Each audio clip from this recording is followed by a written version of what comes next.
Buenas tardes. Bien, buenas tardes a los que están presentes y buenas tardes a los que están en línea. Hoy nos toca la última sesión de trabajo por este año, ¿verdad? Y vamos a retomar la siguiente sesión de trabajo el 16 de enero, viernes 16 de enero. Les repito, la próxima sesión de trabajo será el viernes 16 de enero, ¿verdad?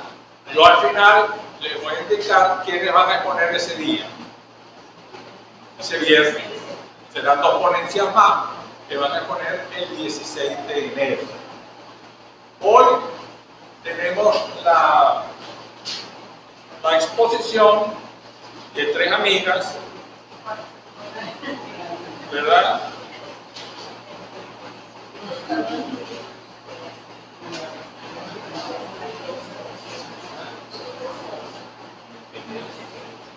Tenemos a Lisbeth y Judaisy, que van a exponer la motivación y el aprendizaje dentro, enmarcado en lo que es el gran tema de la neuroeducación.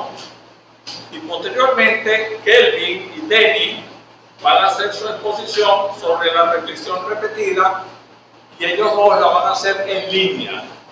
Una vez que terminen estas tres jóvenes, entonces hago yo un comentario sobre la psicología virtual educativa y sobre el diseño universal para el aprendizaje, como lo dije la semana pasada, que son dos subtemas transversales a la neuroeducación y a las nuevas tecnologías. De manera que una vez que ellas terminen, yo haré una breve exposición, un agregado sobre estos dos subtemas, repito, la psicología virtual educativa y el diseño universal para el aprendizaje. Para dar entonces paso a Dennis y a Kelvin para que hagan su exposición sobre la reflexión repetida. Bueno, sin más preámbulos, vamos entonces a dejar a Lexi, Elizabeth y Lisbeth. Adelante. Buenas tardes, muchachos, ¿cómo están ustedes? Bien. Eso no parece que están bien. Vamos a ver, a levantarse todos, pues rapidito, con ánimo, con motivación. Les voy a invitar a salir, por favor, toditos. Poquito a poco van a salir, que vamos a hacer una dinámica y luego vamos a reflexionar un poco y a socializar sobre esta dinámica. Nuestra compañera Lexi va a estar en la puerta y nos va a ir pasando. No se me vayan lejos. Es por esta puerta, no por la otra. Vamos a seguir instrucciones.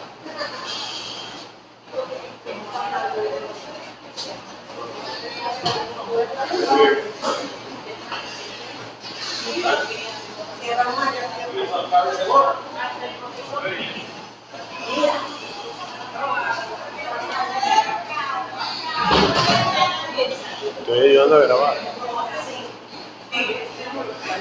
Está grabando.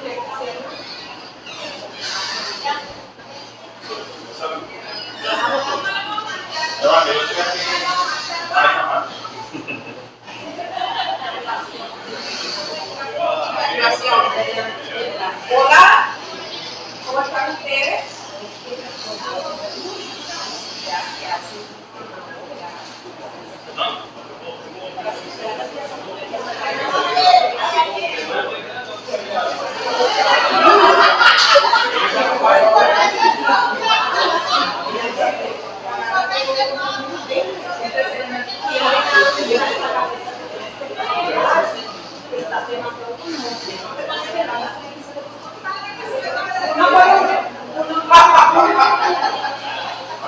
Mire, sigue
Muy bien, pueden tomar sus asientos.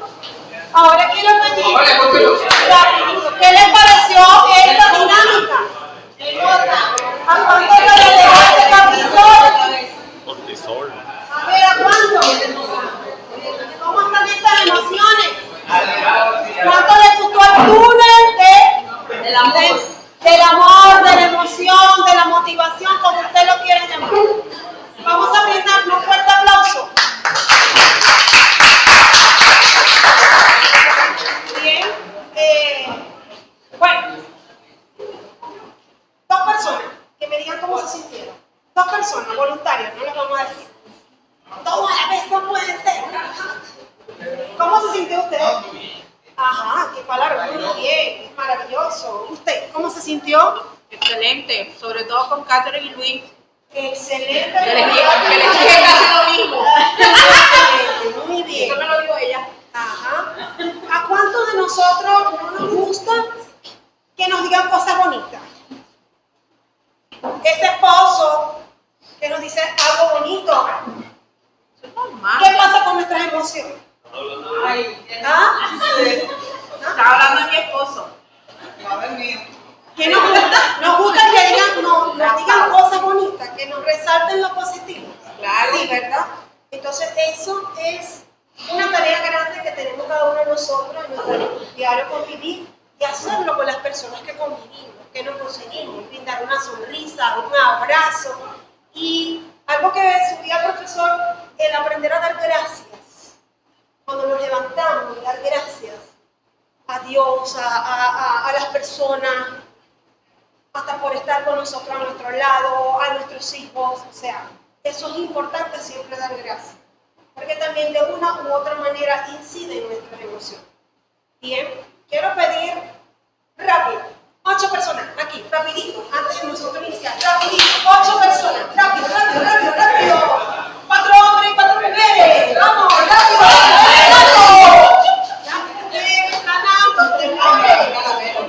¿Qué pasó? ¿Me falta un hombre? ¡Ay, no puede ser! ¿Qué pasó? Hagan que no hay hombre, no hay hombre. Un círculo, le van a entregar un caramelo, un círculo, rapidito, un círculo. Aquí,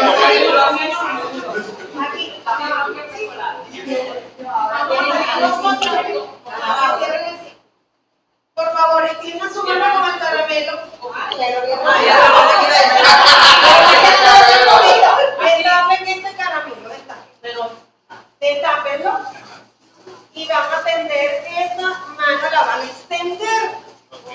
Y la estrategia es que usted se va a comer este caramelo sin doblar el codo.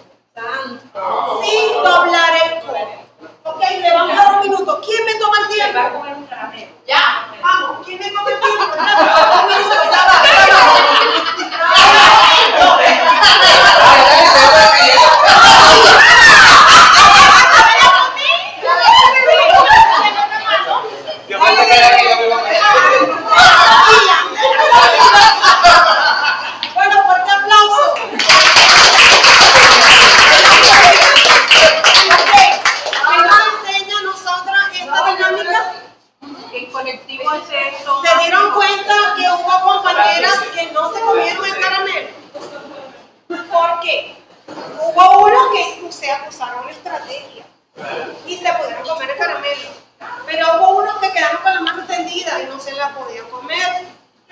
qué pasó allí, qué pasó con usted que se quedó con la mano extendida.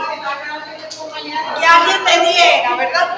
Ajá, pero ¿sabe qué nos enseña esta reflexión? ¿Qué nos enseña? Usted estaba esperando que alguien la motivara. Ajá. Y alguien se la comía por mí. Ajá. ¿Qué nos enseña esta reflexión? Los que participan. A ver, compañera, ¿usted qué deduce de esa reflexión?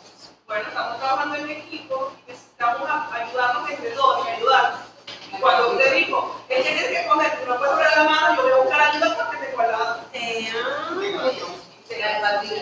¿Y qué pasa con una persona que, no estaba aquí esta persona? Queda con la mano tendida y el caramelo tratando de ver cómo se come este caramelo. ¿Qué pasa con esa persona? Es un ejemplo de cómo muchas veces nosotros no hacemos el trabajo. Queremos hacer el trabajo solo. Quiero buscar la respuesta a una situación donde yo voy a responder, pero no estoy mirando quién tengo alrededor y que de repente el que está alrededor me pueda la solución. Entonces, no puedo cargarme de todo el trabajo, sino que puedo trabajar con el equipo. Y esa es una acción también que motiva a la otra persona. Fíjense cómo se motivó cuando la compañera le dio el caramelo al otro, la otra también se motivó. Está bueno, vamos a poner el caramelo. Y chévere. Bueno, fuerte aplauso una vez más. Vamos a dar inicio a esta socialización, con este tema tan importante que lo vivimos diariamente, como lo es la motivación y el aprendizaje. Dejo a nuestra compañera Nancy Pérez. Buenas tardes, saludos y bendiciones, ¿verdad? Ya en el preámbulo nuestra compañera Elizabeth, dándole continuidad a esta exposición y en este caso sobre la motivación del aprendizaje. Ok, la motivación, definiéndose como la fuerza interna o externa que nos impulsa a actuar, a movernos en una dirección específica o a persistir en una tarea. Puede ser de tipo intrínseco, que cuando nace del interior de la persona, con el deseo de superación, o extrínseco, proviene de las recompensas externas, como el dinero o el reconocimiento, ¿verdad? De una forma intrínseca, como un ejemplo, yo por lo menos, a mí me gusta escuchar música romántica, eso nace de mí, ¿verdad? Y he estado en lugares donde tengo compañeras donde de repente les gusta el reggaetón o esas cosas y yo me aparto, yo me voy de aquí y me dice, no, ves que eso no me gusta, no nace, lo mío es lo romántico, así como que ve chiquita, ¿verdad? Y lo externo ya viene a ser cuando nos está imponiendo algo, cuando comenzamos la maestría, el profesor Oscar hizo la invitación ayer por sobre él, muchachos, vamos a hacer una maestría, vamos a expulsar para acá, vamos a traer a los profesores. Yo le dije, no quiero. ¿Por qué? Digo, ¿por qué no? Ya yo estoy grande ya para que siga estudiadera. Yo quiero estudiar mi nieto, seguir mi carrera, mi culminación. Entonces él nos motivó, ¿verdad? Nos motivó, cada momento nos dice, vamos a seguir. Eso fue una motivación intrínseca. Y a él estoy aquí. Gracias a él, a los profesores que nos han apoyado, gracias. Hablando de las teorías de la emoción, se clasifican en dos grandes grupos: las teorías de contenido, que son las que explican qué es lo que motiva a las personas a actuar, y las teorías de proceso, que son las que explican cómo funciona esa motivación. ¿Verdad? Como decía la profesora, cuando se le entregó el caramelo, no sabíamos. De hecho, ayer me pasó algo, cuando nos encontramos ayer tarde, yo andaba en una diligencia, ella me estaba llamando para ponernos de acuerdo, para finiquitar unas cuestiones, y de verdad que me estaban tantas cosas que llegué como un poco sofocada, un poco molesta, que ellas me recibieron con esa dinámica. Yo le dije, ay, no, pero por favor, no. O sea, y rompimos ese hielo, ¿verdad? Y pudimos lograr el objetivo, que era traer esa dinámica. Dentro de la teoría del contenido, están las que se centran en los factores internos que generan la motivación, como las necesidades, los impulsos y los deseos. Las principales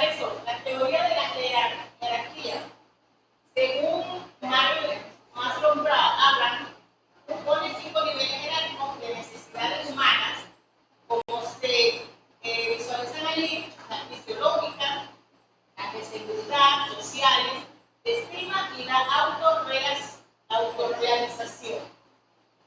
Cuando hablamos de fisiológico, inmediatamente lo llevamos a nuestras necesidades, ¿verdad? Puede ser, yo por lo menos he pasado toda la mañana acá, cuando llego a mi casa, yo tengo una necesidad fisiológica de bañarme, de comer y acostarme, ¿verdad? Ya por allí se está definiendo lo que es la necesidad fisiológica. La de seguridad, cuando nos acostamos, cuando vamos a dormir, tenemos la necesidad de cerrar, ¿verdad?, nuestras casas. ¿Para qué? Eso nos va a proporcionar una seguridad que por lo menos no va a venir alguien a meterse. En cuanto a lo social, estamos refiriéndonos a la parte de la convivencia, el amor, la familia, la profesora. Cuando nuestros esposos policiales, con nuestros hijos, nuestros papás, cuando el esposo trabaja y llega tarde a la casa, uno lo recibe con cariño. Si tiró el zapato por aquí, uno va y lo recoge, etcétera. Esas cosas que sabemos las esposas, ¿verdad? Y las que no son esposas también, ¿verdad? Pero te lo apoyaste, a tomarte por aquí, eso es una motivación para el esposo. ¿Ves? Ahora, cuando empieza una pelea y para allá y para acá, ese hombre va a llegar motivado otro día, va a llegar a ganar uno con amor, no, ¿verdad? Se desmotiva más bien. El estima y la autorrealización. Aquí lo conllevo a la parte que hablé sobre el hecho de hacer esta maestría. Ahorita yo me siento autorrealizada, aunque no lo he terminado, ¿verdad?, con los aprendizajes. Y esto es un aprendizaje que no pensé llegar hasta acá, porque estuve muchas veces, hasta aquí llego, no puedo, no quiero, estoy desanimada, estoy desmotivada, pero siempre hubo un compañero, una compañera va a tomar adelante. Aquí tenemos otra teoría de la emoción, con otro autor, investigador, David Mark, identifica tres necesidades básicas que guían la conducta: el logro, que se refiere a la superación; la afiliación, que es la relación, la relacionarse entre sí; y el poder influir. Dice que cada persona presenta una combinación distinta de estas necesidades según su experiencia. La teoría de los factores, Frederick, analiza la satisfacción laboral y distingue entre los factores higiénicos que evitan el descontento, como el salario, las condiciones de trabajo, y los factores motivadores que generan satisfacción, como el reconocimiento o el logro. En este caso, yo soy docente, ese salario que tengo no me anima para nada, pero hay algo que sí me motiva, que son esos niños, cuando me ven en la calle, los que ya son adolescentes, hasta que piden la elección, no todos, algunos, que se juegan de la matriz escolar, y eso es, para mí, eso es una satisfacción y una motivación para seguir. Seguimos con las teorías de la emoción, con otros autores. Edward Deci y Richard Ryan plantean que las personas se sienten más motivadas cuando satisfacen tres necesidades psicológicas básicas: la autonomía, que cuando aprendemos a tomar decisiones propias, cuando no las imponen sino que son nuestras; la competencia, sentirse capaces y eficaces; y la vinculación, que es conectarse con otras personas como estamos haciendo acá. Pienso que con esa dinámica que se hizo logramos conectarnos, ¿verdad? Pedimos hablar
él está, ¿verdad?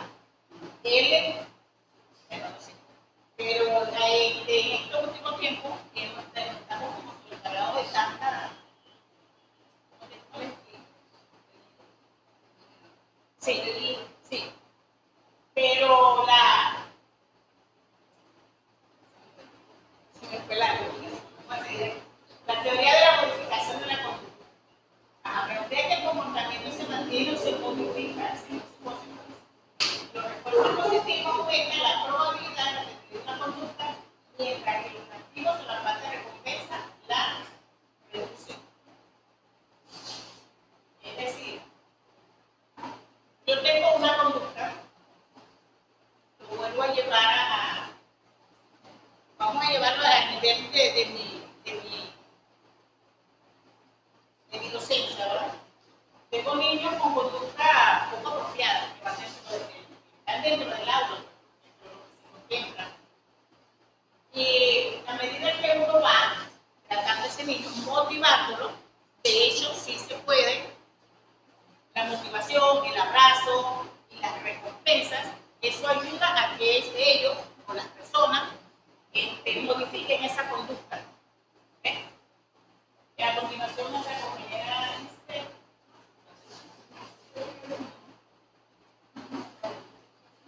Buenas tardes. Por acá, sigo con la siguiente edad. Motivación intrínseca y extrínseca. Según el origen del impulso, se puede distinguir en motivación intrínseca, porque proviene del interior del individuo como el deseo de aprender, mejorar o organizar. No depende de premios externos, suele generar un mayor compromiso, ya que está alineada con los valores y las metas personales. Tengo como ejemplo lo intrínseco. Cuando una persona, por ejemplo, de aprender mínimo, lo hace porque le satisface el deseo de poder relacionarse con otras personas. Por ejemplo, como decir el portugués. Yo necesito visitar, como decir, Brasil, pero necesito ya de antemano saber manejar un poquito del portugués, pero es porque me quiero yo mi persona, me gozo pues internamente de poder yo aprender esto. Y otra sería como hacer ejercicio. Lo hago porque me siento, como decir, bien después que lo logro hacer todo mi ejercicio. No porque quiero perder peso, ni mucho menos. Y otro ejemplo de intrínseco, vamos a darle motivación intrínseca. Surge de los factores externos como recompensa, reconocimiento o sanción. Aunque es efectiva a corto plazo, tiende a ser menos duradera, ya que depende de estímulos ajenos, sujetos, y no de compromiso interior. Acá puedo dar como ejemplo cuando uno estudia, porque quiero buenas calificaciones, porque quiero que mi profesor me apruebe pues con mejor nota o que vean mis padres calificaciones. Otra sería en el trabajo, porque si ven mi rendimiento laboral, puedo recibir un bono. Puede ser uno de los ejemplos.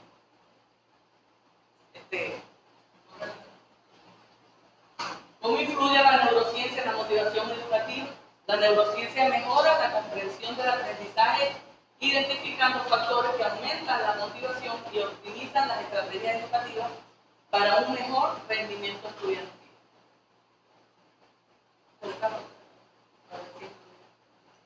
¿Qué es el aprendizaje? El aprendizaje es el proceso a través del cual el ser humano adquiere o modifica o refina sus habilidades, destrezas, conocimientos o conductas, como resultado de la experiencia que puede influir en el estudio, la observación o la instrucción escolar o la práctica.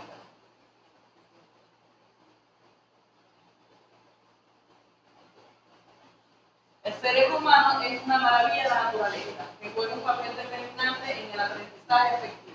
cada experiencia y nueva información se almacena en redes neuronales que se fortalecen con la práctica y la repetición.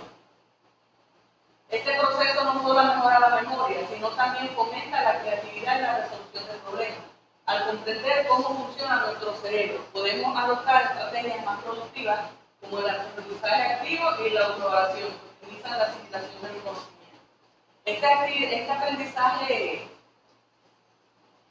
cuando dice aquí que cada experiencia y nueva información se almacena en redes neuronales que fortalecen la práctica y la repetición, o sea, también me vine a lo que es mi trabajo con los niños.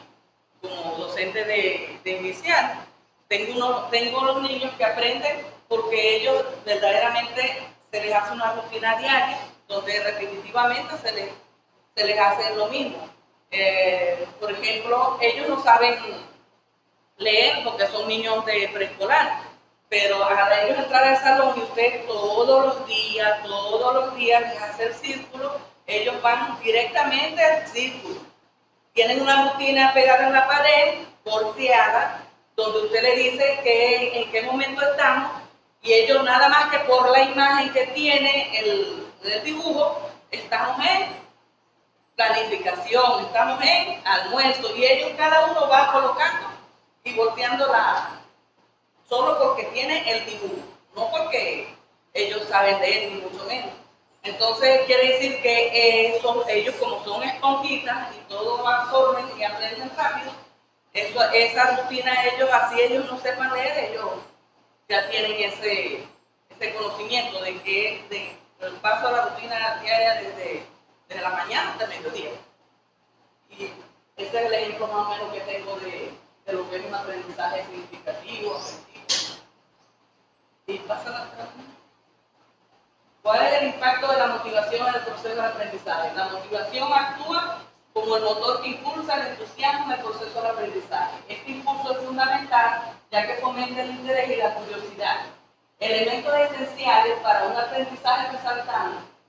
En este contexto, el docente juega un papel determinante al inspirar y cultivar ese amor por el conocimiento, creando un ambiente donde los estudiantes se sientan animados y explorar y profundizar en sus estudios.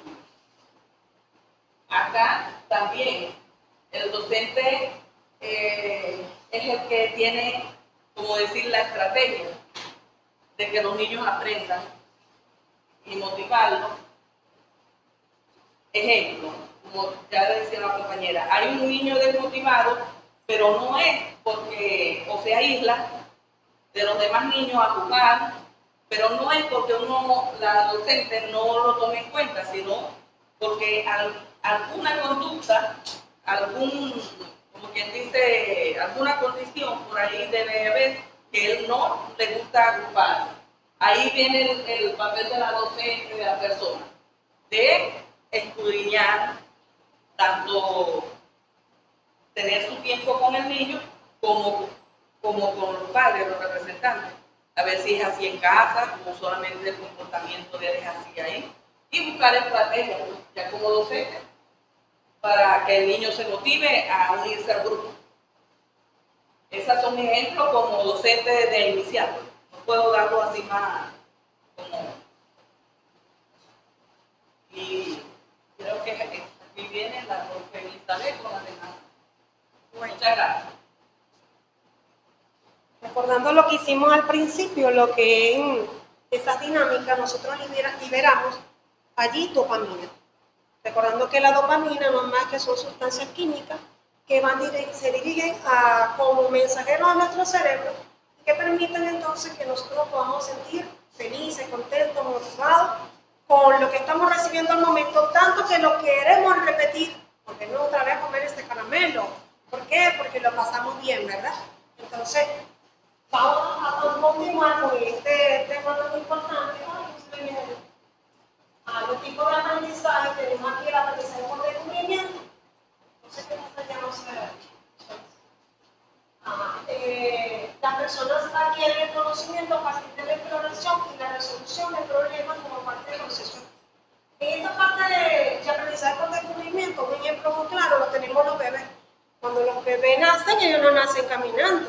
Ellos a medida que va pasando ese proceso, ellos van haciendo su esfuerzo, comienzan a gatear, se caen, se levantan y así van hasta que van estirando sus músculos, se van fortaleciendo y logran dar sus primeros pasos.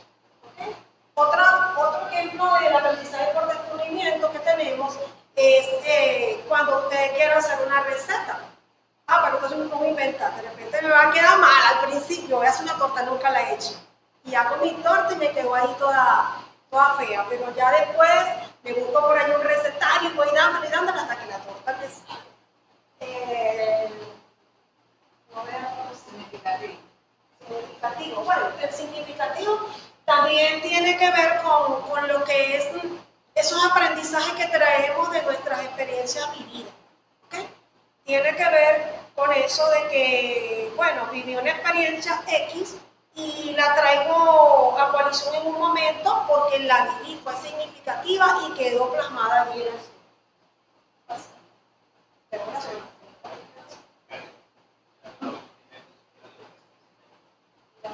No pasa.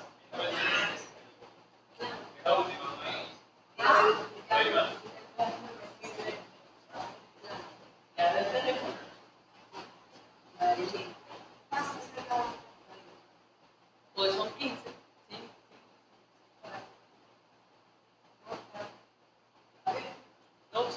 Falta. Sí.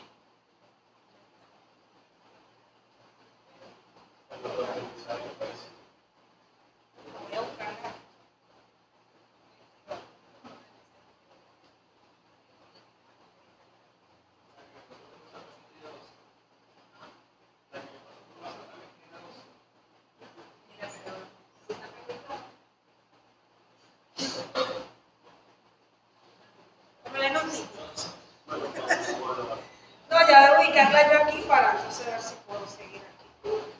Casi no me. ¿La tenía ahí? Sí. Ponla ahí. Se cayó la luz. Así que quede.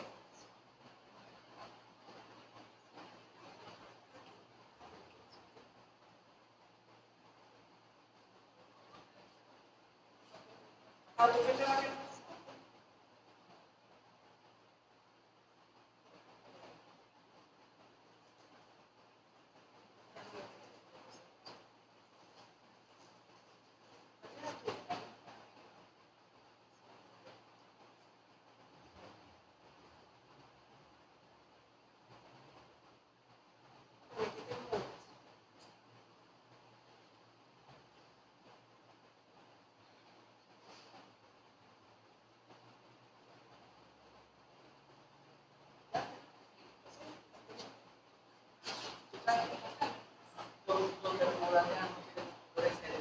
Mira, ponerla así.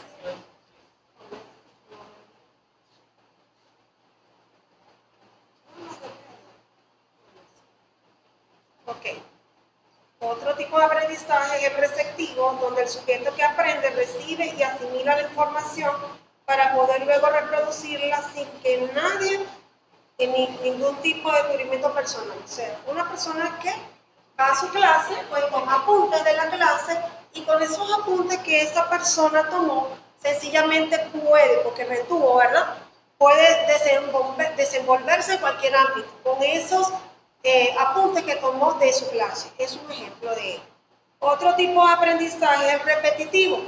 Se basa en la repetición del contenido a aprender para fijar la memoria y es útil para la memorización de datos o la práctica de habilidades específicas, por ejemplo, practicar repetidas veces una obra musical para consolidar su ejecución. Una persona que estudia música, ¿cómo aprende?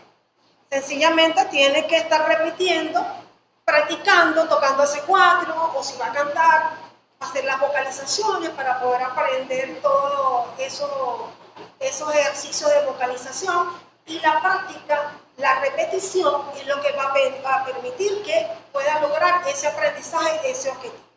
¿Ok?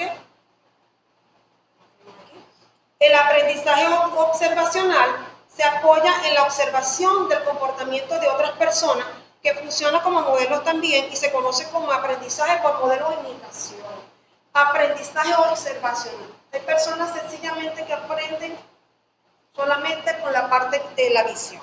¿Ve? Tiene que estar allí observando y así como hay personas que son auditivas, tenemos esas personas que su aprendizaje también es por el lado visual y el sentido visual. ¿Okay? Y bueno, ellos de tanto mirarla, bueno, en el caso que me quedé, ¿verdad? Un ejemplo, necesito mi diapositiva para yo continuar, ¿verdad? Entonces es importante ese aprendizaje en lo visual que nosotros tengamos, siempre tomemos en cuenta esa parte visual. ¿Ves? Lo que son esos elementos, si son fichas, si son gráficos, si son dibujos, eso es muy importante. El aprendizaje por ensayo y error consiste en aprobar una respuesta a un problema tantas veces como sea necesario hasta encontrar la adecuada, lo que explicaba de la torta. ¿Cuántas veces eché a perder esa torta? Muchas veces, ¿verdad? Ensayo y error, hasta que lo logré, hasta que me quedó bien y de ahí para adelante tiene que quedar mucho mejor. ¿Sí? Tenemos también la motivación y los estilos de aprendizaje. Está el modelo de programación neurolingüística de Bandler y Grinder. El modelo de Banks. Este modelo presenta que tenemos tres grandes sistemas para representar mentalmente la información auditiva, visual y kinestésica. La mayoría del alumnado utiliza por encima de los otros haciendo que se desarrollen más, lo que les explicaba ahorita. Eso va a ser el aprendizaje que no todos aprendemos. Hay personas que necesitan grabar la clase que se está dando porque es auditivo, porque cuando lo vuelva a escuchar, él va a aprender.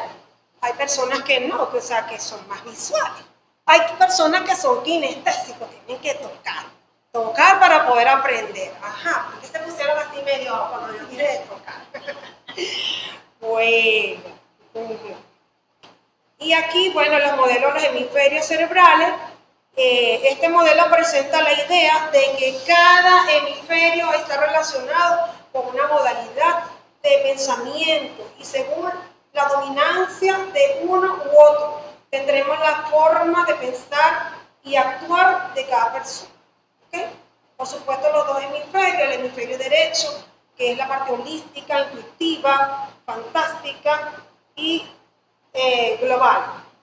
Tenemos el hemisferio izquierdo, que es la característica esta es la parte lógica, analítica y verbal. ¿Okay?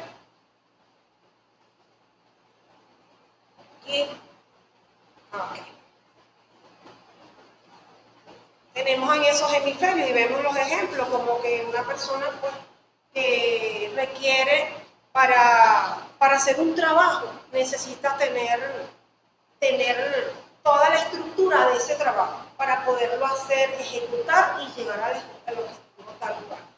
Y el otro es que también tenemos el ejemplo de un publicista. ¿Qué va a hacer el publicista? Va a buscar la mejor propaganda posible para poder hacer y llamar la atención de su cliente para que lo pueda también contratar. La gente siempre va a buscar, ¿verdad?, potenciar lo que necesita en el momento para llamar la atención del otro y lograr el objetivo. ¿Ven aquí? Ok. Dice los modelos de los cuadrantes cerebrales, todo esto tiene mucha relación, según Herman. El cortical izquierdo, pedagogía racional, con informaciones precisas, utilizar su gusto por la competición y la informática. El límbico izquierdo, pedagogía organizada, estructurada, instrucciones estrictas, dividir clases en secuencia, anticipar, proponer objetivos bien definidos a corto plazo. Aquí es donde yo le decía de cuando si quiero hacer un trabajo yo necesito tener la estructura. Yo soy así. Ajá, un trabajo, pero ¿cuál es la estructura? ¿Cómo lo quiero? Para poderme organizar, debo tener una planificación, ¿verdad? Esa es la parte del límbico izquierdo. El límbico derecho dice pedagogía emotiva y concreta, ambiente cálido y acogedor, elogiar sus progresos, actitudes positivas, a partir de vivencia, realizar actividades kinestésicas, bueno. Allí también entra lo que es tomar en cuenta y buscar lo que más llama la atención para colocarlo allí, para que pueda ser visto y pueda ponerse ese cortical, el límbico derecho activo. El cortical derecho, pedagogía imprevisible, original, imaginativa, concreta. Por ejemplo, soportes visuales, lo que les decía ahorita, ¿no? Que si es una persona publicista, ¿qué va a hacer? Si va a hacer su publicidad, ¿va a colocarlo más feo? No, va a buscar las mejores imágenes, las va a colocar allí para poder vender su trabajo. Va a colocar lo mejor. A veces sucede que bueno, se intenta más de lo que no, y a veces la gente también cae, ¿verdad? Pero como es tan buena la publicidad, a veces se cae ahí, ¿verdad? Y después nos damos cuenta de que no era así, pero bueno, la persona lo supo hacer. Bueno, aquí voy a finalizar y dice, con esta frase que dice, la educación es el arma más poderosa que puedes usar para cambiar el mundo. Nelson Mandela.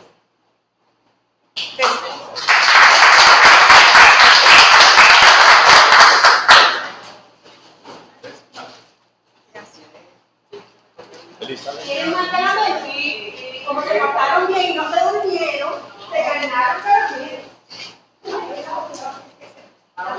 Estamos motivados. No te durmieron, qué bueno. Maestra.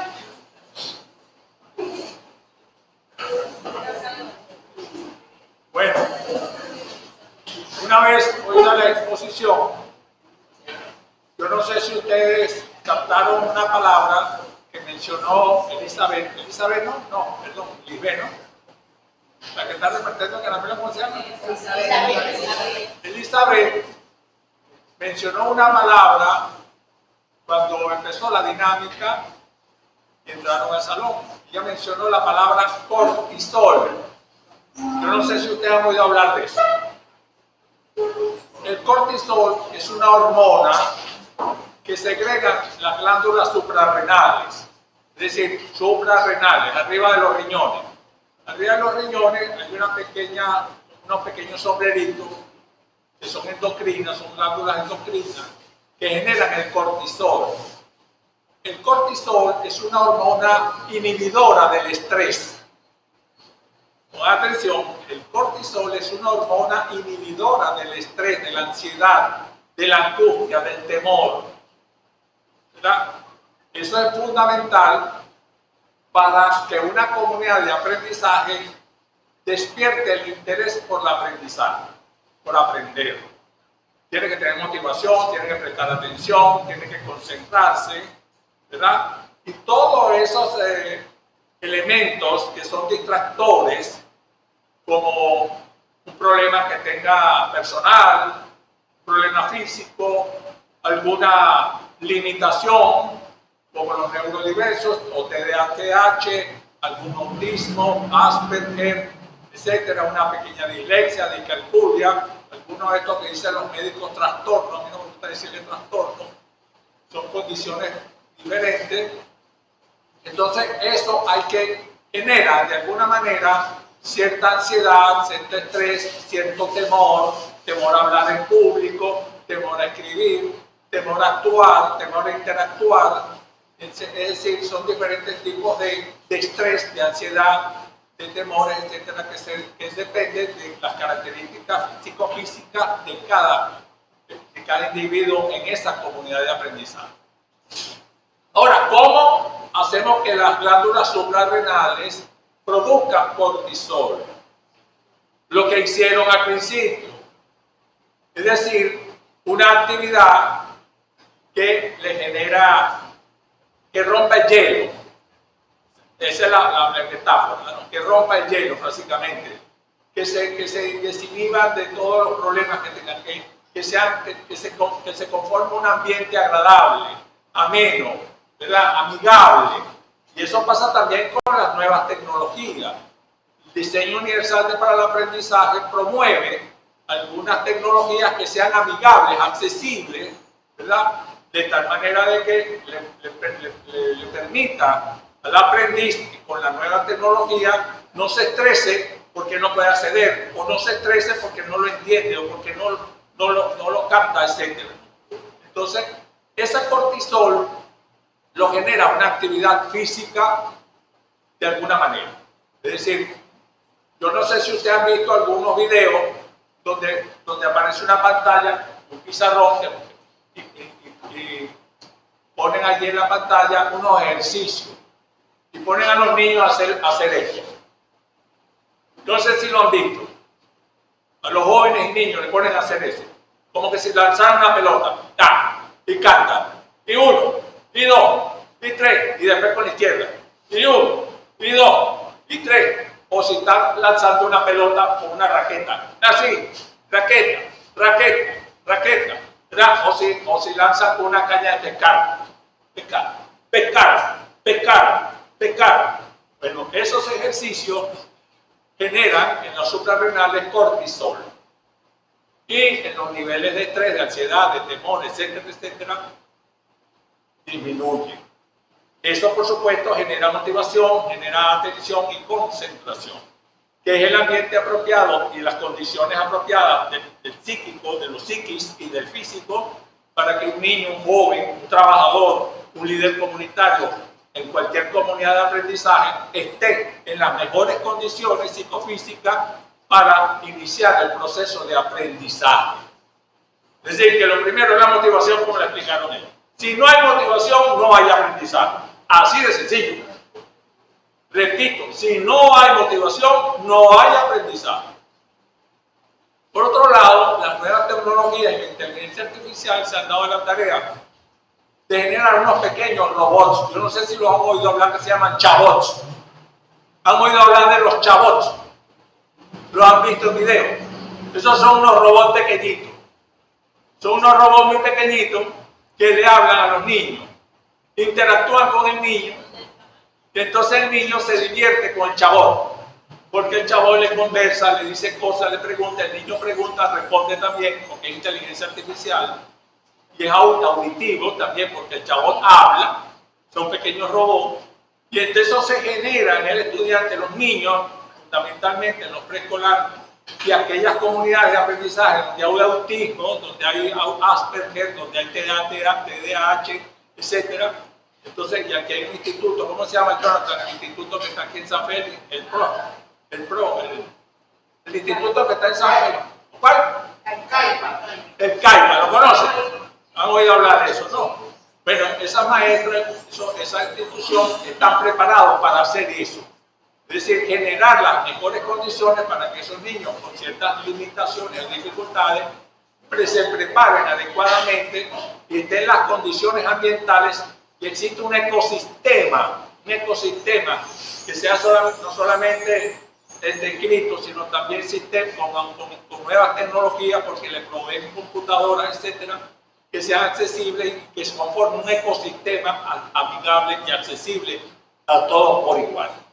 Es decir, buscando la equidad para acceder al aprendizaje.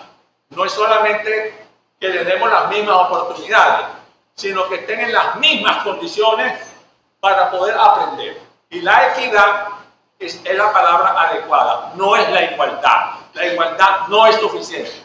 La equidad es lo que persigue que todos estén en las mismas condiciones para aprender. De tal manera que la ciberpsicología, si quieren a estudiar y profundizar más sobre la ciberpsicología, entonces ahí encontrarán ejercicio, encontrarán muchas cuestiones que te van a generar eso. Y el otro que es un neurotransmisor inhibidor del estrés es el gamma-aminobutírico. Gamma-aminobutírico.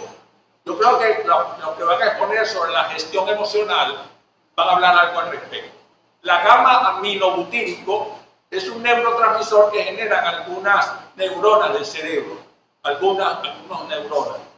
Y entonces, porque estos son neurotransmisores que ya no son hormonas, son neurotransmisores que conectan neuronas, ¿verdad? Entonces, y generan la mejor transmisión, ¿verdad? Psicoquímico y electroquímico y electrofísico, electrobiológico y electroquímico para que el proceso de memorización se presente después del aprendizaje. De manera que todo esto tiene que ver con la neurociencia. Por eso se llama neuroeducación. Bien, insisto, todos los ejercicios y los que hicieron inicialmente, la actividad que hicieron inicialmente, deben hacerlo para los niños, los jóvenes, pero también deben hacerlo con los trabajadores. Si van a hacer una actividad en la universidad hacia el SIDOR, el CASA, o si van a hacer una actividad en una sala de autogobierno. Yo voy a dar unos talleres ahora en salas de autogobierno de los circuitos comunales. Vamos a dar unas conferencias, unos talleres.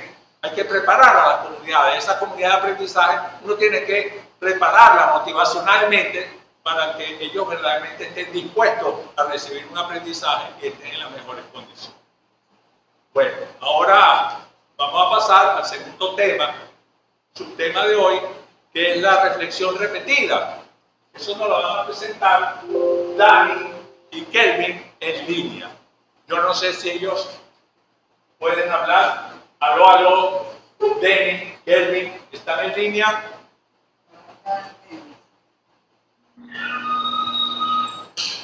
Por acá. Adelante. Saludos.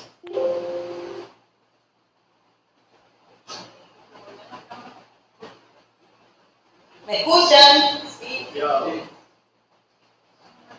Hola. Sí. Buenas tardes, compañeros seminaristas, compañeras, bienvenidas y bienvenidos a este encuentro colectivo de la neurociencia y a mi compañero Díaz, que nos corresponde sobre la reflexión repetida.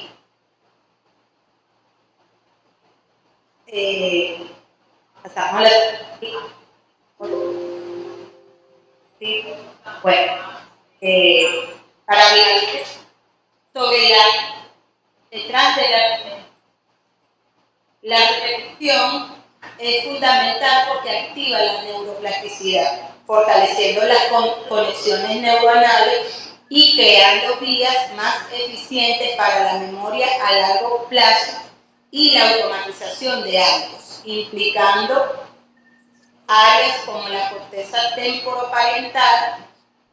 Cada repetición añade mielina.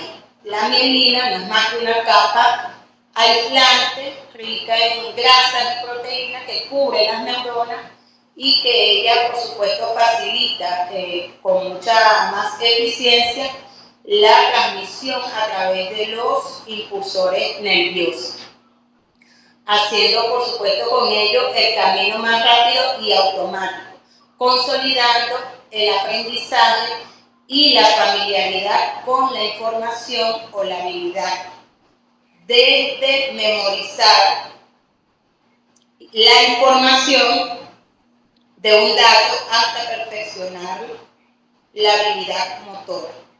También es importante destacarles que la repetición no es más que el camino biológico que el cerebro utiliza para pasar la información de la memoria a corto plazo a la memoria a largo plazo.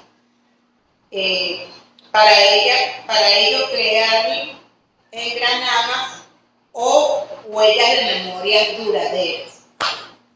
También es importante destacar que la repetición y la reflexión reflexiva y repetida no son un mero truco pedagógico, sino que además son considerados como un mecanismo intrínseco de cómo nuestro cerebro cambia y evoluciona. La repetición es importante destacar que con ella se automatiza y se memoriza. En cambio, con la reflexión, nuestro cerebro integra y transforma. Al entender y aplicar estos principios, nos convertimos nada más y nada menos que escultores conscientes de nuestro propio cerebro. Por ello la importancia de reconocer lo que representa o lo que simboliza la reflexión repetida, para que esto a su vez, por supuesto, nos permite no solo el entendimiento, sino que también nos permite mejorar y adaptar a quienes somos de manera continua y permanente. La siguiente lámina, por favor. Ajá. En este caso, el efecto de la memoria espacial. Según Erin Nau, que es un pionero del estudio experimental de la memoria, que vivió en la segunda mitad del siglo XIX, descubrió dos fenómenos que le dieron lugar en la historia de la psicología. El primero de ellos es la curva del olvido, que representa la duración de trazos de la memoria si no se aplica un repaso posterior del aprendizaje. Y el segundo de ellos es el efecto de la memoria espacial, que no es más que la superioridad del aprendizaje distribuido transformar el estudio en un proceso más eficiente y duradero. No sé si se escucha algunas interferencias, pero bueno, destacar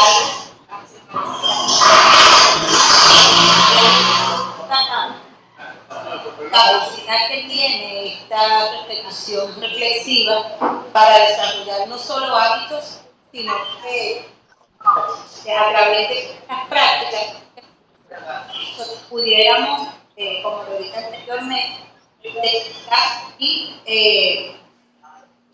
ser, digamos, el desarrollo de las capacidades del cerebro son innumerables y brillantes. Es todo. Le doy el paso a mi compañero Kevin.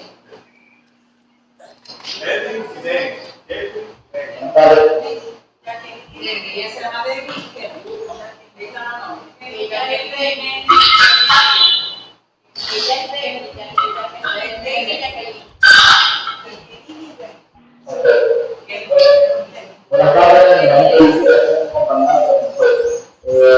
voy a hablar de un caso, una parte que hicimos alrededor de esta lámina, lo colocamos aquí, la importancia de la neurociencia, ya que es la base fundamental de todo lo que estamos haciendo. La neurociencia es una parte que tenemos que entender cómo funciona el sistema nervioso, que es una parte muy importante. A lo largo de los años se ha ido pasando. Pero que sí, cuando he estudiado, la desarrolladora más han visto cómo el cerebro tiene tan innumerables cosas a hacer. En este caso, la neuroeducación es un campo que busca un puente entre la neurociencia y las prácticas pedagógicas. Cuando los científicos investigaban, ellos decían, querían que esa parte de la neurociencia y llegaba a la parte pedagógica, es decir, a la anteriormente, y el tema de a veces íbamos acá, eran generalizados los temas, a veces eran muy puntuales, muy generalizados, pero al transcurrir de los años ya está un poco más, la parte pedagógica es un poco más puntual que ahora se refiere a la educación, donde los docentes se intentan que sea, ¿cómo decirlo?, un poco más específico para cada uno, porque una vez cada persona entonces la información de una neuroeducación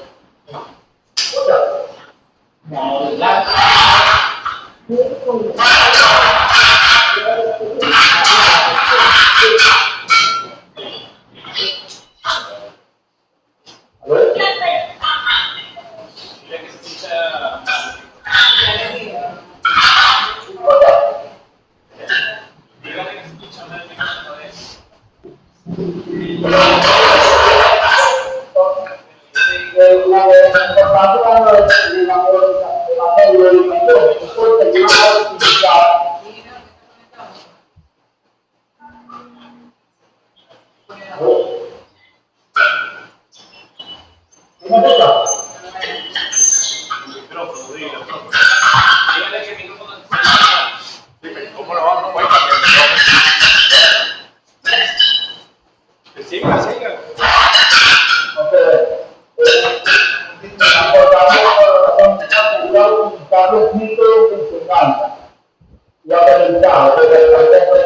el cerebro, el proceso de almacenar información, podemos desarrollar de manera para que se pueda lo que queremos que se llegue mensaje al estudiante en este caso. Por favor, Sara, cambia. Ok, los puntos claves de la presencia atención. Así como lo dijo la compañera en la clase pasada, en un punto donde hablaba de la aprendizaje efectivo. Y así como lo dice el transcurrir de nuestra vida, la definición que es algo clave, infinito que tenemos en cualquier ámbito de nuestra vida. Y como siempre, como lo dijo una de las maestras de hace un momento, hablaba de la historia de la clase, no en escolar, no sé. Y ella habla de la repetición, donde ella no puede siempre hacer algo, pero lo hace de manera constante. Ahí es donde entra la parte de la recepción repetida, que también se lleva de la mano por la plasticidad cerebral. Cuando acostumbramos que así como dice la primera parte, la creación de hábitos, que habla de transformación voluntaria en rutinas automáticas, medida alta la creación de patrones cerebrales estables y de los cambios y ciclos de defensa.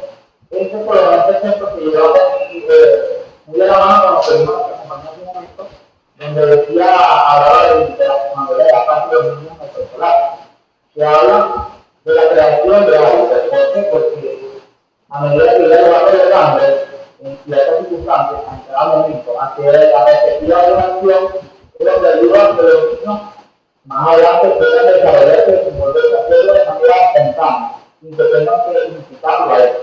Y ahí es donde está la parte de la recompensa, es como toda persona cuando uno está en una escuela, más pequeño, a medida que uno va haciendo, repitiendo alguna acción que la hace de mejor manera, siempre tiene alguna recompensa.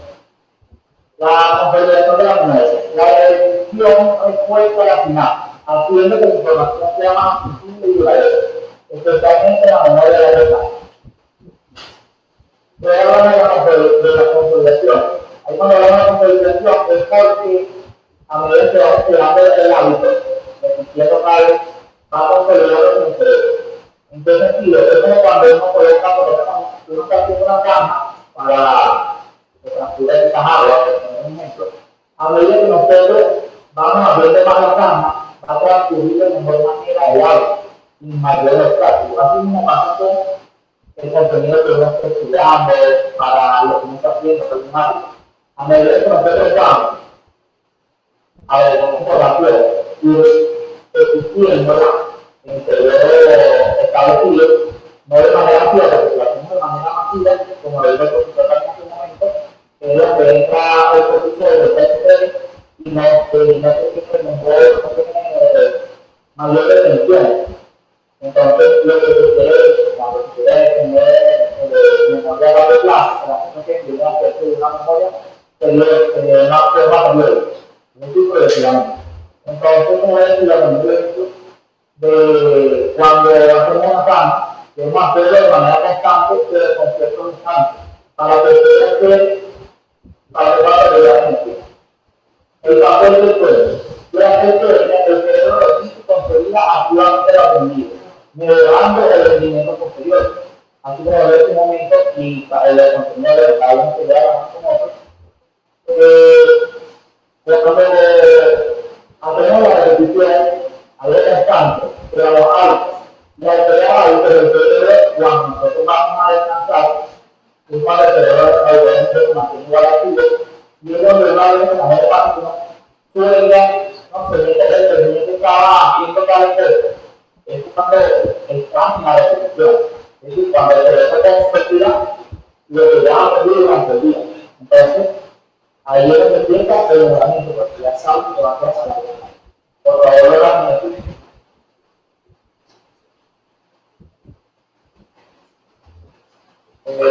por favor.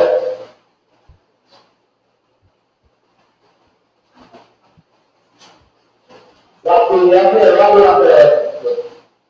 Un ejercicio vascular liberta áreas del cerebro, fortaleciendo conexiones neuronales y facilitando el aprendizaje. Esto es lo que es esencial para la memoria, ya que permite la consolidación de la información, así como lo dije hace un momento.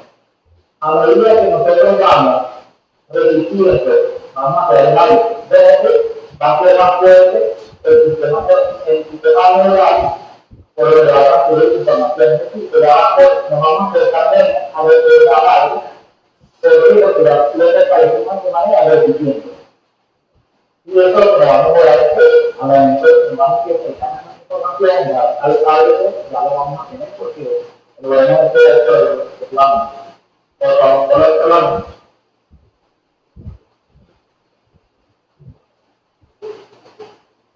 ¿Cómo funciona la repetición?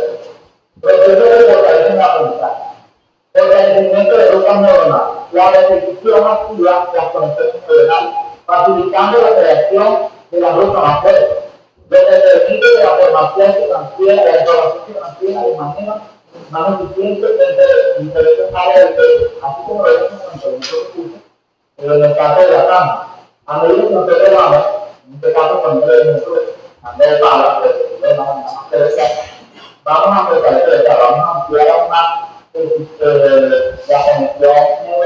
la conexión neuronal, lo que va a hacer que la información sea procesada y almacenada de una manera un poco más fuerte.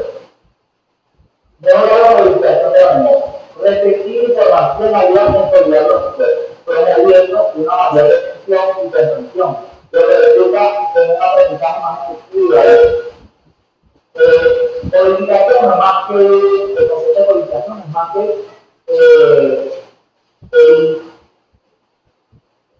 ingresar información. Donde cuando ingresamos información, a ver, duda. Ok. La codificación es más que el agregar información. Y al agregar información vamos a agregar la plasticidad cerebral, que lo que hace es que el cerebro se va modificando a medida que los hábitos que vamos agregando. Entonces, a medida que nosotros vamos repitiendo alguna acción, vamos haciendo el hábito. La facilitación de la recuperación. La práctica repetida mejora la capacidad de recuperar información, haciendo más fácil recordar datos específicos y aplicaciones de conocimiento en contextos relevantes y variados. La práctica de investigación mejora la capacidad de recuperar información, aunque nosotros como lo veo diciendo en lo que yo justamente, vamos a recuperar información más fácil al momento que nos va a totalmente recordar. Pero sí, ya la función neuronal ya está ha sido bastante fortalecida con referir información. Por ende, vamos a poder tenerla más fácil. Por favor, vean.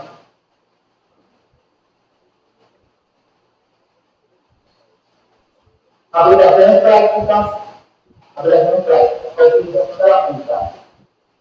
Comprender la neurociencia de la repetición y la reflexión tiene implicación directa en la educación y el desarrollo personal. Aquí vamos a tener un cuadro donde habla de alguna de las partes. En este caso, el componente neurocientífico. Potenciación a largo plazo, de la reducción, integración de redes, de la reducción, el sistema límbico, que habla de la emoción, y la neuroplasticidad, una reducción positiva. Es un conjunto, para mineralizar un poco de la sexual, aquí hay ejemplo de que todas las partes se acaban de creer. ¿Por qué? Porque cada una, por ejemplo, la emoción, hacemos el caso de la profesora, si nos sentimos frustrados, la información va a ser asimilada y almacenada de la manera que queremos. Asimismo, lo que debemos repetir microítems y de igual forma no va a ser asimilada de la misma forma. Por eso tenemos que tratar el caso de los nativos al momento de almacenar la información. Y asimismo, bueno, vamos a estar con la repetición progresiva, vamos a tener una la repetición. La repetición y la reflexión repetida son menos frutos de la vez.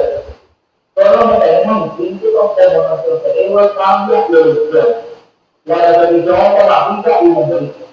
La reflexión integra y transforma.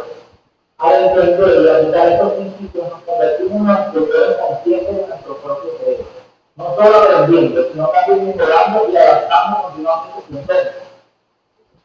Aquí la conclusión,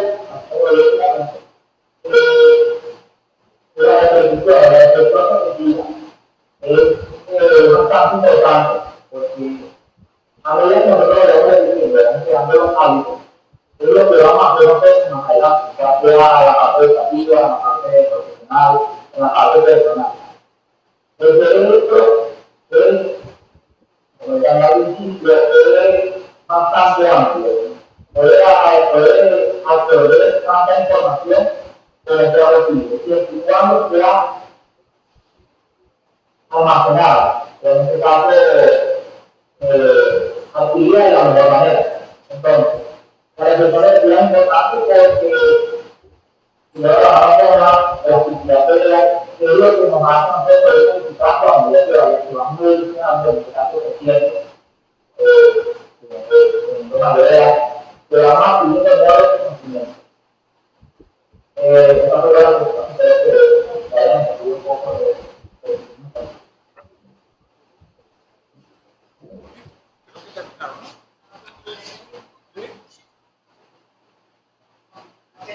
No, terminaron. Creo que hoy que terminaron. Sí, pero un aplauso.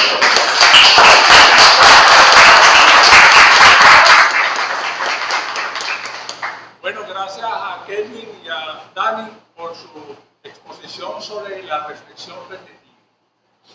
Fíjense, las dos exposiciones de hoy están muy interconectadas. Para usted proceder a aprender, usted tiene que tener motivación, interés, tiene que poner atención, concentración. Eso lo explicaron muy bien sus compañeras. Pero el aprendizaje va implícito un proceso de memorización. Y no puede ser una condicionante, como dicen los conductistas, que tiene que haber un condicionante para memorizar, como un examen. Pero yo aprendo y memorizo para un examen. Eso no puede ser. Eso no puede ser la única motivación o lo único que está en la mente de un estudiante para memorizar. Eso es terrible, además. Por eso es que yo hace 25 años no pongo exámenes. Yo no pongo exámenes en ningún, ni en pregrado, ni en posgrado. Y me preguntan, ¿cómo hago? Bueno, yo me la arreglo. Pero para mí no puede ser una condicionante para aprender que tiene que haber un examen, que tiene que haber una evaluación. Eso no tiene sentido. Uno aprende para la vida, para empezar. Uno aprende porque se va a enfrentar retos, desafíos. Es decir, hay una cantidad de motivaciones que no necesariamente sea un examen, una evaluación. Que uno tiene que explicar, exponer, decir algo para aprender. Por supuesto, las instituciones, la sociedad exigen que hay que evidenciar ese aprendizaje de alguna manera para poder proseguir y avanzar en los niveles educativos. Terrible, pero bueno, es así. Entonces, fíjense, en el proceso de repetición tiene que ir asociado al espaciado del tiempo. El espaciado del tiempo. ¿Por qué? Porque no todos somos iguales. Es decir, nosotros no podemos aprender al mismo ritmo. Todos tenemos ritmos diferentes para aprender.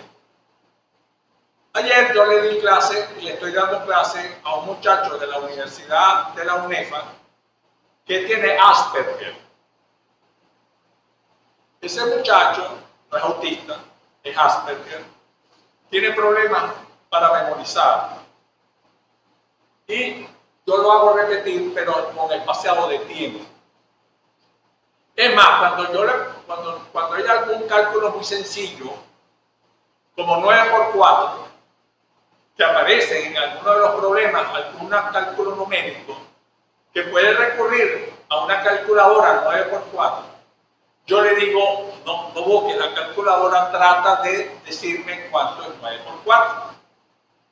Por supuesto, aquel que tiene memoria fotográfica, memoria auditiva, memoria bien hechecita, la respuesta es inmediata.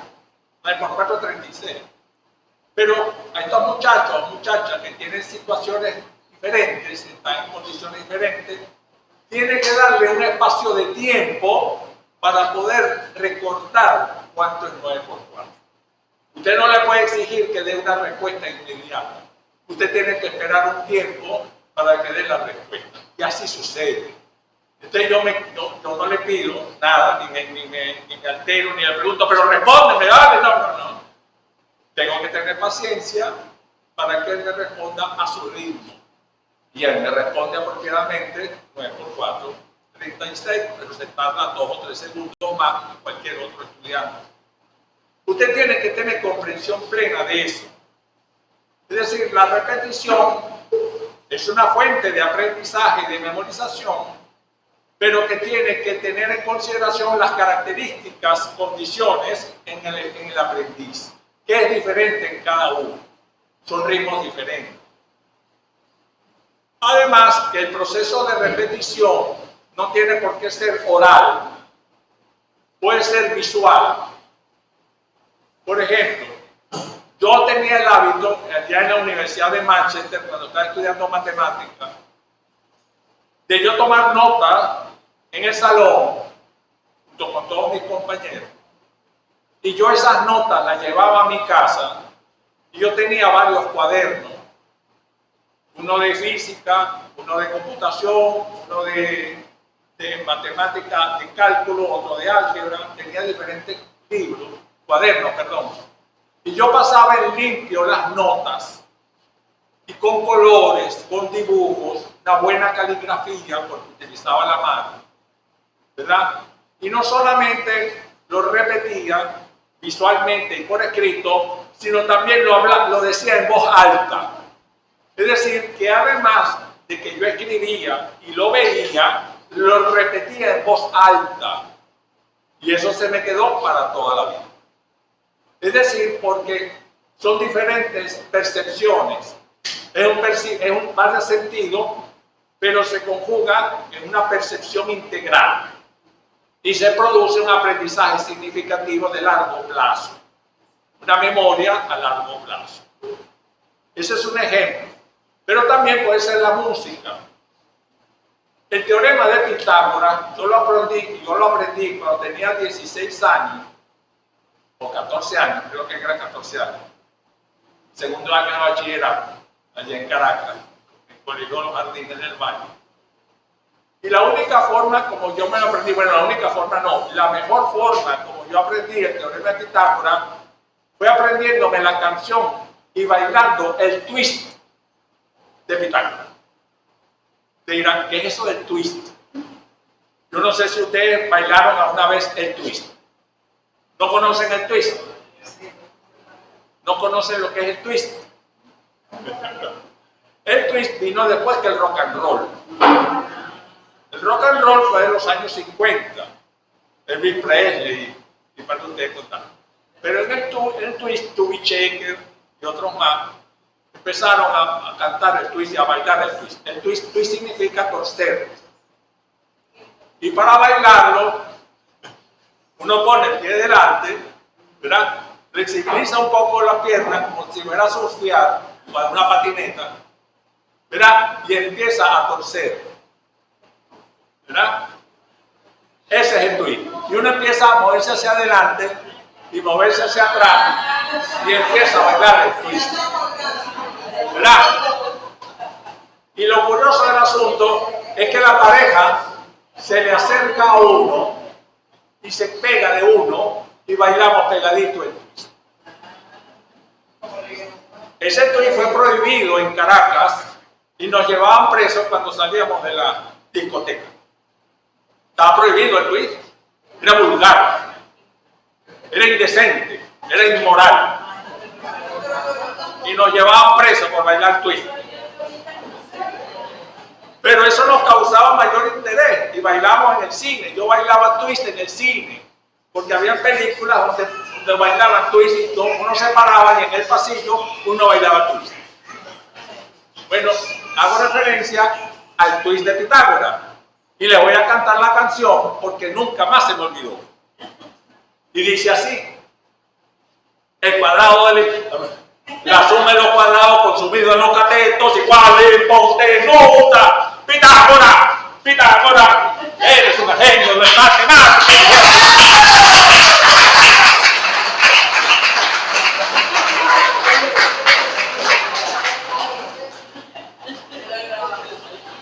Se lo vuelvo a repetir, pero no bailando ni cantando. La suma de los cuadrados consumidos en los catetos genera el cuadrado de la hipotenusa. ¿Vieron? Eso no se me olvidó, más nunca. Es decir, se me ancló en la memoria a largo plazo como una canción y bailando. De manera que hay recursos, hay posibilidades de memorizar. No voy a repetir.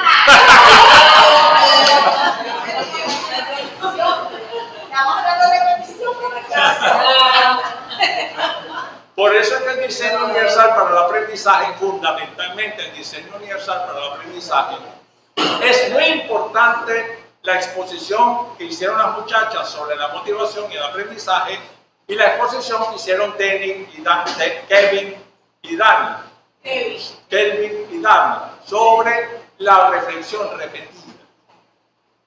La tabla de multiplicar, algunos la dicen rapidito, otros se tardan más, pero es necesario, tantito, darle tiempo, el espaciado de tiempo para que los muchachos aprendan a su ritmo. Cada quien tiene un ritmo de aprendizaje.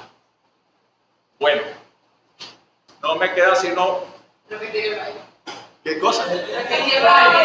No, ya va. Antes de recoger los papelitos, acuérdense que tienen que ponerla en el mismo papelito, van a escribir la coevaluación de las 3 chamas y de los 2 chamos en línea. Pero recordarles que para el 16 de enero, atención, para el 16 de enero deben exponer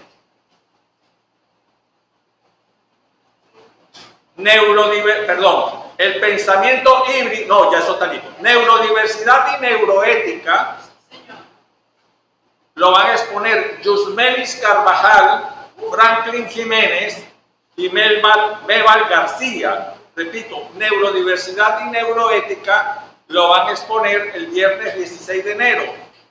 Yusmelis Carvajal, Franklin Jiménez, Melval García. Y los entornos virtuales que van a ser expuestos por Saúl Galea y Jorgelina Mudoa.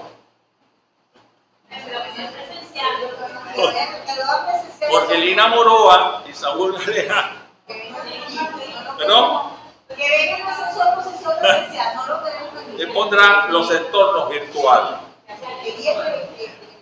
Entonces, neurodiversidad y neuroética, Yumelis Carvajal, Franklin Jiménez, Melvaro García, y los entornos virtuales de Saúl Galea y Jorgelina Mudoa. Entonces, corre la voz de cómo yo lo voy a publicar en la página web del grupo. Y me despido informándole lo siguiente. El lunes les voy a dar una sorpresa. Les voy a dar de regalar un presente.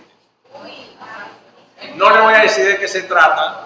El lunes van a recibir a través del grupo WhatsApp una sorpresa, una muy agradable sorpresa, que les voy a dar por la vía del grupo WhatsApp el lunes. Así que estén pendientes. Y bueno, pasen una feliz Navidad, un año nuevo que los reciba con dicha. Cuídense mucho, no tomen tanto, no coman tanto, cuiden la figura, cuiden el corazón, cuiden la plasticidad del cerebro y la neuroplasticidad también. Un abrazo a todos. La figura